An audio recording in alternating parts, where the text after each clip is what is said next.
So, how about that princess crown, huh?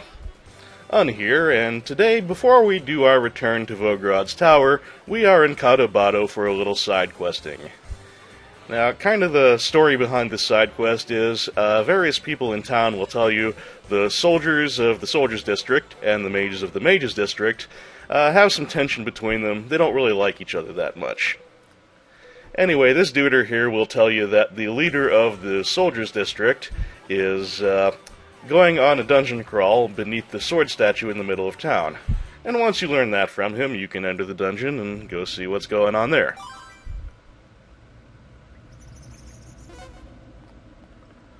So a little bit after the first screen here, we should be hearing a voice speaking to Gradriel.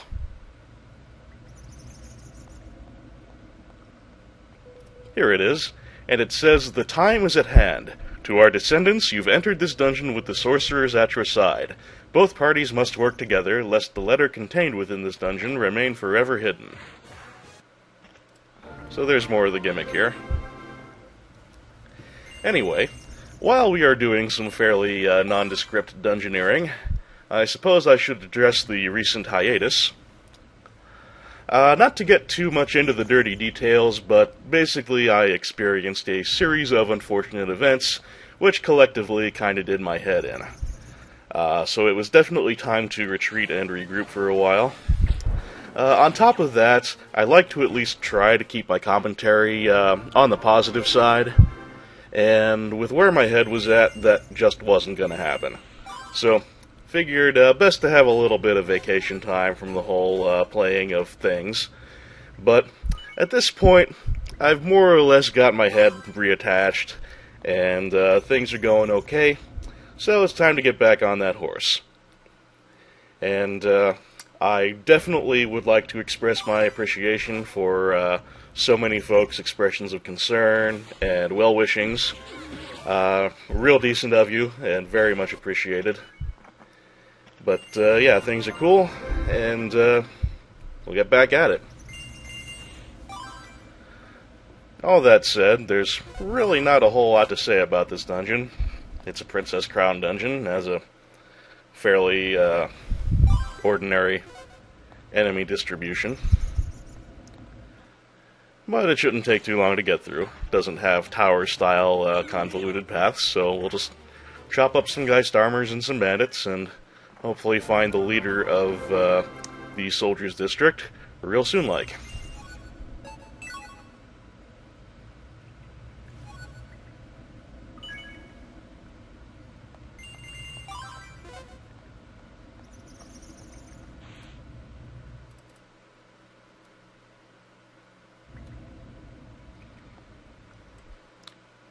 There he is. And he's having trouble with this ghost because it keeps warping out of the way as soon as he tries to attack it. I can't say as I'm real impressed with the leader of the Soldiers District if he's having trouble with an ordinary ghost, even if it is a fairly high-level one. We should be able to make reasonably short work of this guy.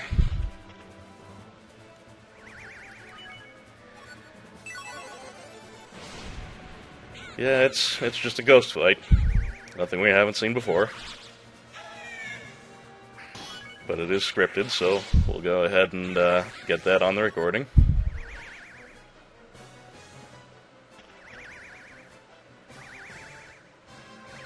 He's already got his hit points considerably reduced. Ow.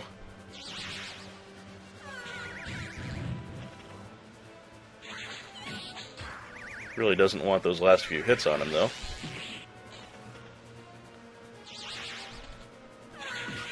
That will do. And there's a fairly lengthy conversation coming up with the soldier leader. I'm not going to try and keep up with that. I'm just going to caption that in. So I'll shut up for a while and rejoin you when the chat is over.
Well, that was just a ridiculous amount of text dump for a side quest. Naturally, we're headed over to the Mages District next, and we'll just need to talk to someone who tells us where the leader is this time, and of course that'll be exactly where you might expect. Yep, turns out the leader of the mages is down in a dungeon under the statue, just like last time.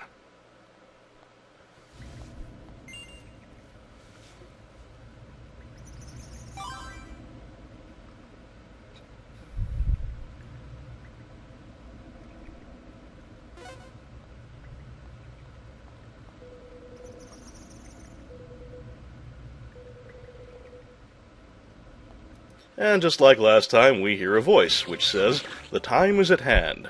To my descendants a letter lies buried deep within these catacombs. To find it and see the light of day again, you'll need to work with the descendants of the Gold Knights." Yep. It's pretty much the same kind of theme to this dungeon. Just get to the bottom, find the soldier, or the mage leader, and well, it's pretty much going to work itself out the same way it did last time. So what shall we talk about now? Oh, while I was taking my time off, I did catch up on a little of my movie queue. And one thing that I watched was Changing Lanes, which I really, really have to recommend.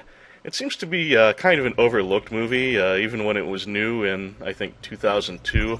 No one talked about it much, but I was really impressed. If you have any interest in a very sort of intelligent thriller, very character-driven, yeah, definite recommendation for that. I also caught Brooklyn's Finest, which is a bit more recent, and that was pretty cool. Another sort of dark cop movie by the same guy who directed Training Day.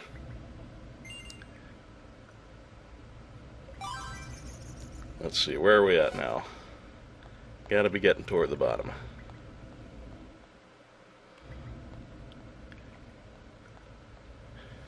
Okay, and here's me thinking that the end of this dungeon is over in the lower right.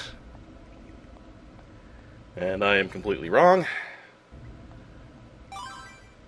So we do our about face and head on back toward the lower left. I should have figured it would be the deepest point in the dungeon, but I guess that's not where my head was at the time.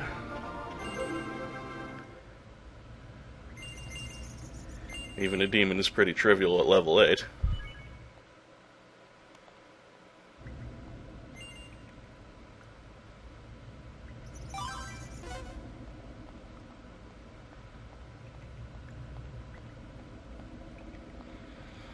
Just a few more rooms to go.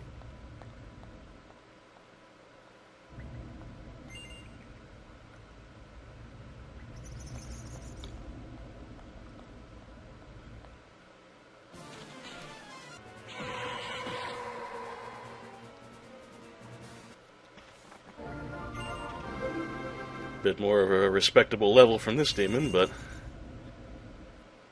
short work nonetheless.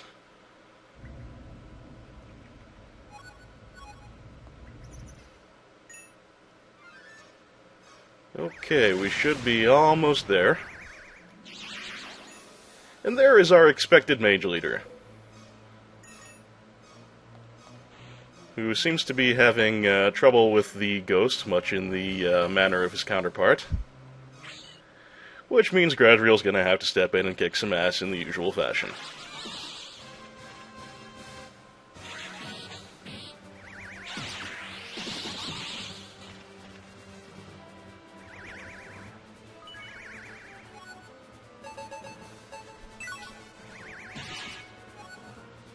And being as this ghost is, once again, like any number of ghosts we fought in the past, that shouldn't really be a big deal.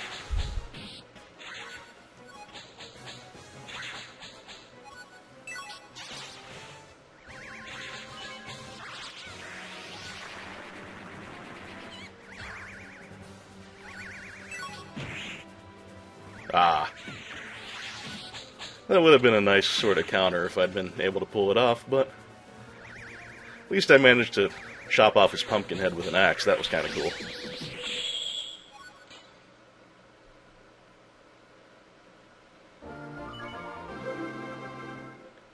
And that, as they say, is that.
Ah, peace, brotherhood, and way too much jibba-jabba.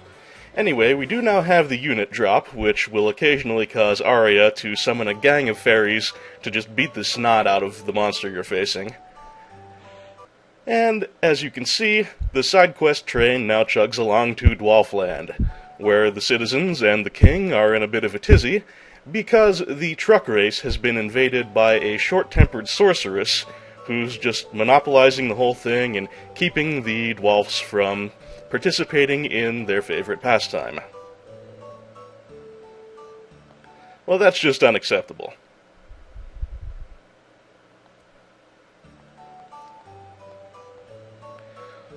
So, we are going to cruise on to the truck race, which I just walked right past. Turn around. There we go.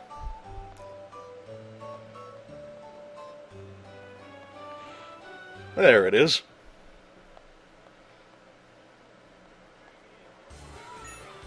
And wouldn't you know, it's Proserpina.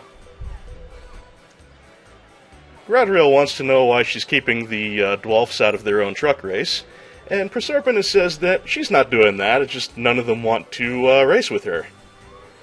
And Arya says that she must be cheating, and Proserpina says, yeah, maybe whenever anyone gets out in front of her, she's been nuking them with lightning. And Gradriel considers that a very bad case of sportsmanship, and insists that Proserpina knock it off, which of course Proserpina does not take very well, curses Gradriel, and the fight is on. Proserpina is now up to level 60, which bears with it the usual statistical improvements. But at least as far as I've been able to determine, she doesn't actually bring any new tricks to the game. So this is just like a slightly upgraded fight of every battle we've ever had with her.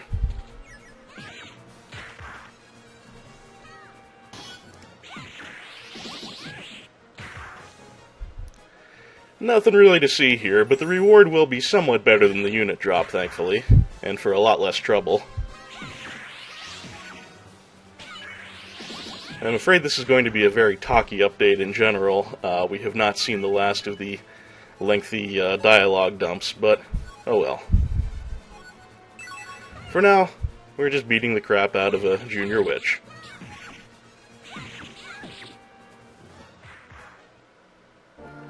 And so shall it be done.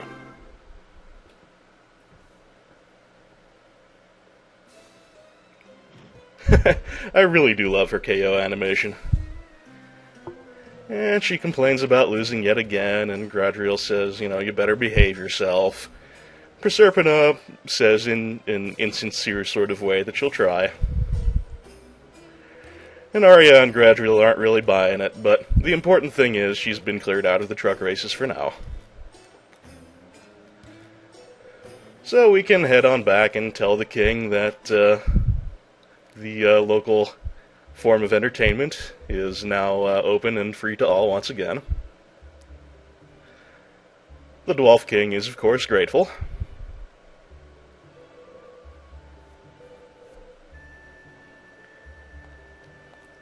And he says he's going to work on Gradriel's sword.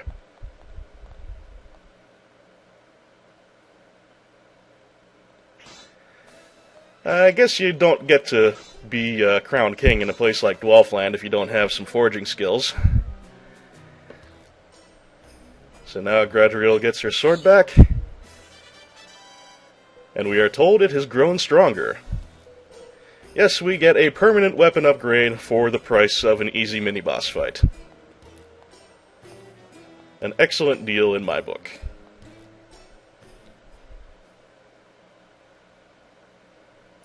Well, that takes care of Dwarfland, and now we head back to Vograd's tower, which is exactly the same as it was last time.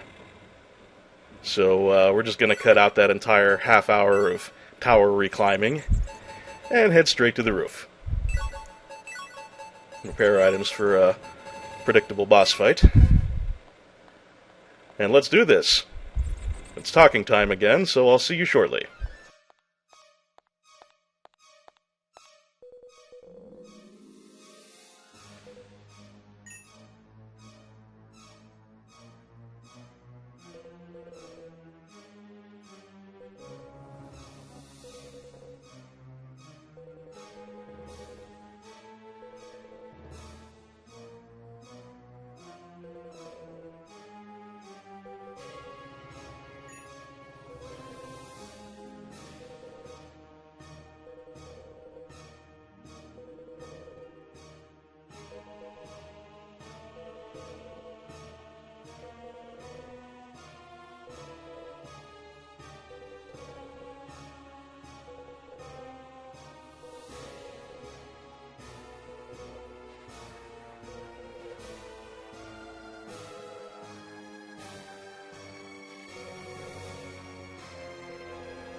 A new challenger appears, Necrosamantha. She's pretty much a zombie ninja, so it's too bad we can't crossbreed her with Captain Big Hook and hit the whole pirate ninja zombie trifecta. But then again, that's kind of a revolting prospect, so perhaps it's just as well that we can't. Being undead, Sammy here takes good damage from things like holy water and holy scrolls. And while she's fast and kinda tricksy, She doesn't hit all that hard, generally speaking, so she's not all that difficult in the final reckoning.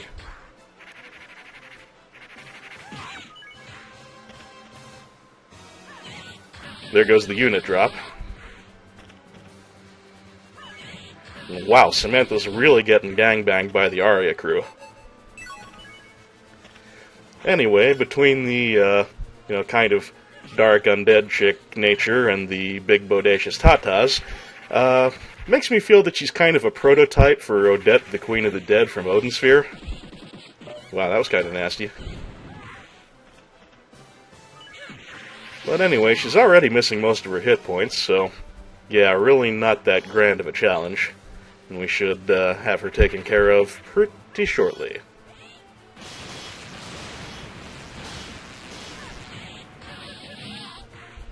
Wow, Arya and family almost finished the job there. But one more good hit ought to do it. That looked nasty. Just gotta get that last shot in between the barrages of throwing knives. There we go. And that's worth a level.